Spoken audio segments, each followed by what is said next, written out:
Prebral sem novico, da je prvi mož Stellantisa Elkann povedal, da Evropa potrebuje nujno nek električen avtomobil, ki se bo zgledoval po bolj azijskih modelih.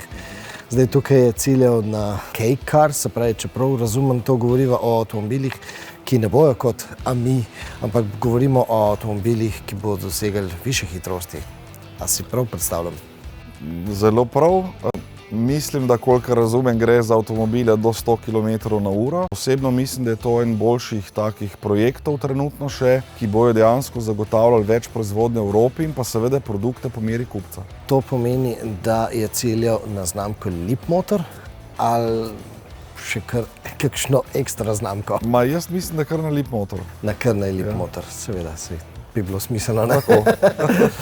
Glede na to, da se je zdaj začelo o tem govoriti, koliko daleč v prihodnost zdaj gledamo v to smer? Ja, težko je napovedovati kaj takega, ampak mislim, da je na 3 leta so že kar...